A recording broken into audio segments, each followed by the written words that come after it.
All right, so today we are going to be doing some meal prep. I've got a couple of chicken breasts and a couple of chicken or turkey breast tenderloins that I'm going to throw on the Weber Smoky Mountain.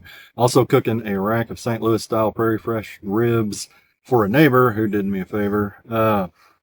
And while we do this cook, I want to test something out to see how it works. I've had this in my Amazon cart for like 6 months and haven't been able to talk myself into spending the money to get it. And I finally did. So we're going to see if it's all hype or if it's worth your money. I'll be the test dummy, so I can tell you if you should go get it or not. And I'll let you know at the end of the video. But this is what I'm talking about. I have the Chef's Temp S1 thermometer, and I have the Breezo fan to go along with it. These two items here ran about 150 bucks total. And so we're going to try them out. We're going to see if they're worth that, or I'll let you know if you should. I am not sponsored by these folks. Every video that you watch of somebody using them, for the most part, maybe not everybody, for the most part, you can tell that they're sponsored by Chef's Temp because all they say is, this is the greatest thing ever. You don't ever have to lift a finger ever again. You can just sit back and watch it do all the work. Come on. We all know that that's not true. So they're obviously paid or giving it for free, under the pretense that they just pay for it. So, or that they just review it good, give it a good review. I'm going to give it to you real. So I'll let you know at the end of the video. We're going to put it on the Weber Smoky Mountain. I've seen other people be able to do that, so I know it's possible. It is a freaking hot day today, so that probably will play a factor in it, whether or not it's any good. So we'll see how it handles the heat and the wind. Well, we got both of those things today. It's like 100-degree heat index in northwest Arkansas, and it's windy. So we'll see. I'm going to be setting up in the shade. I can't cook under this because it's too high, catch fire, bad. So stay tuned. Let's see how it goes. I'm going to shut up. All right, I normally do my diet meal prep for the week on the pellet grill, but I've already got the Smoky Mountain going today, so that's what is going to go on these. Going to go down with my homemade SPG. I'll try to link it and my AP rub in the description if I can remember. Gonna go with a couple of different flavor profiles. This one I'm putting on some Kinder's Italian chicken rub, and then my aforementioned AP homemade rub on the turkey breast tenderloins. These turkey breast tenderloins are cheap, super low in calories, super high in protein. That's one of the reasons why I like to use them. And then on the neighbor's ribs, just going down with a thin mustard binder. I've never been able to taste mustard, so hey, if you hate it, don't use it. And then hit it with my SPG. Then I'm going to go down with Heath Ryle's award-winning back-to-back Memphis and May Championship flavor combination, which is a garlic jalapeno rub, followed by his competition barbecue rub. I think he also uses something else, but hey, 2 out of 3 ain't bad. And so, only the best for my neighbors. He keeps doing me favors so that I'll make him ribs, and I kind of don't blame him for that. Nevertheless, go ahead and get you a good coating applied, and then I like to just kind of pat it in, and we're going to just let all of this stuff set and let that seasoning in here while we get R2D2 put together. All right, going down with some Meat Church briquettes.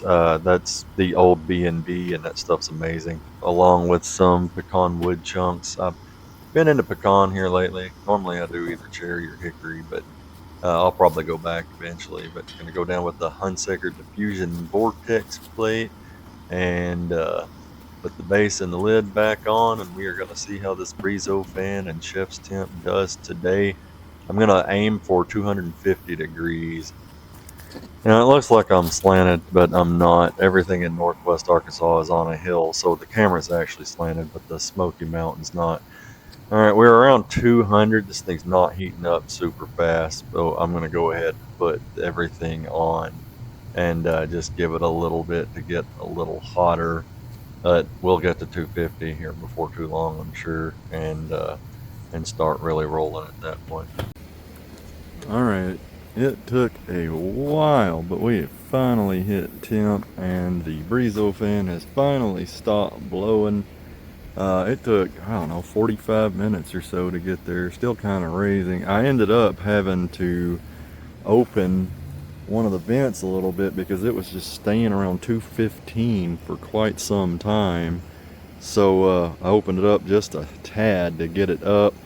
Now it's up, it shut itself off, and we're just going to keep monitoring. We will spritz here in a little bit when we get to the 1 hour mark.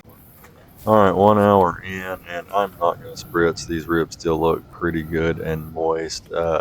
Now another 30 minutes in, my probes are telling me that the chicken has hit temp, so I'm just double checking it. And sure enough, the chicken has hit temp, so let's go get a cutting board and get this stuff picked up so that we can cut into it. I want to just test a couple pieces before I vacuum seal this stuff and get it in the freezer for my meal prep.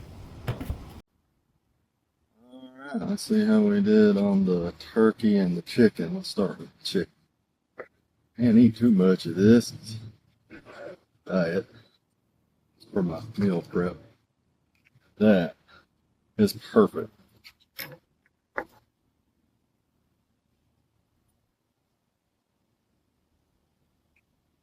Holy cow.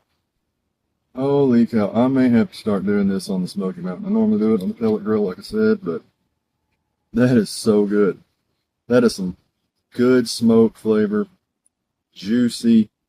Those Inkbird thermometers help a lot just for making sure you don't go over. Again, turkey.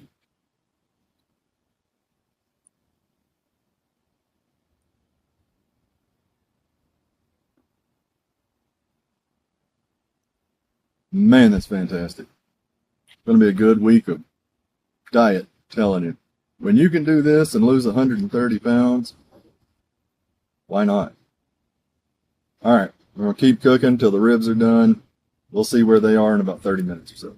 All right, in the last hour or so, we've been pretty good about maintaining between 250 and 265, 270, so I'm happy about that. Now we're going to check these ribs, see what they're looking like. This is right at, let me see, put them on at 12:55. This is 12 to 1, 1 to 2, 2.5 hours. And they're starting to get dry, so we're gonna spritz really well here. Keep them from drying out at all. These are Prairie Fresh ribs. This is, for the record, it's a little bit of apple cider vinegar, a little bit of water, and like a half a tablespoon of maple syrup. Check them again in about 30 minutes. Alright, at the 4 hour mark, we're starting to get a little bone pullback. We're still not there though. Gotta give it another hour and check it again. Okay, we are probing tender. It's been almost 5 hours. We're running, well, 190-ish. Where we've been kind of averaging 185, 190. But we are definitely probe tender. So I'm going to go ahead and get these wrapped in some foil, loosely wrapped, and let them rest for probably about another hour before we slice them up and get them ready to hand to our neighbor. So I'll be right back so we can do that. Now I am a firm believer of no wrap till rest, so that's my deal. I normally wrap in butcher paper, but I don't have any, so it's going down in foil. And I can do that. I know you have your own opinion, but I have a permit, so it's fine. Anyways, going down with some honey, some butter, and a little bit more of that maple syrup. And we're going to wrap them face down. The temperature is going to go up another 10 degrees, so they'll get even more tender just being in this foil. I loosely wrap them just because I don't want them steaming and ruining my what bark I've got put on to them. So a loose wrap's all we need. All right, after a 5 hour cook on the Weber Smoky Mountain with about a 1 hour rest, our just gonna call them maple honey pork ribs are ready to be sliced into, and our test with the Chef's Temp Pro Temp S1 and the the Breezo fan. I'm going to go ahead and mark it down as a success. I was struggling with it at first, but it was all user error. It took me forever to get the Breezo fan connected to the actual chef's temp. That was my fault. I spent an hour thinking it was something with my network that was making it not connect, getting aggravated, thinking I'm going to send this piece of crap back, and then realizing I didn't have it connected to the base right. That's simple. So that was on me. And then today it took a long time for it to get to the 250 I had it set to.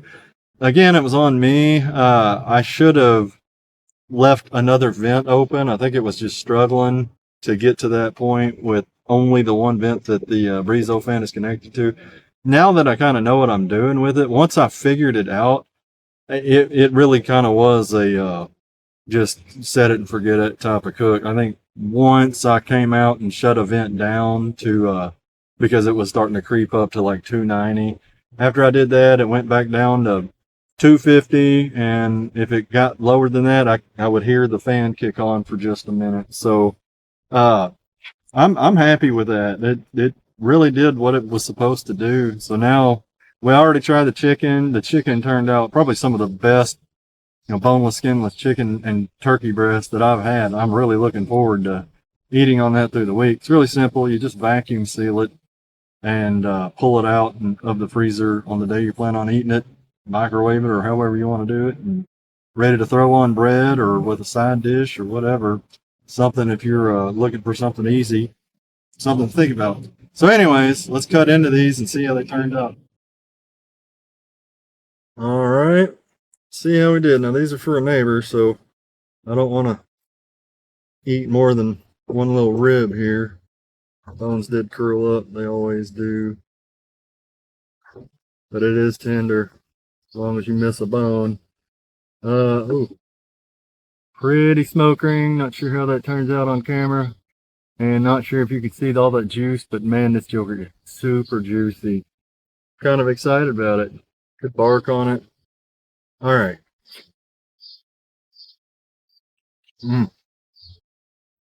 Oh my gosh. Perfect bite. Man, my neighbors are going to love me. Of course, I'm only doing this because they did a favor for me. But let me tell you, this is fantastic. If you don't have a Weber Smoky Mountain, get one. I'm not going to tell you to go spend $150 on the Chef Temp S1 and the Breezo fan. If you know what you're doing, don't. But it's kind of fun. I had the money to waste, so I did. This is delicious. Whatever you want to cook on, get outside and get to cooking.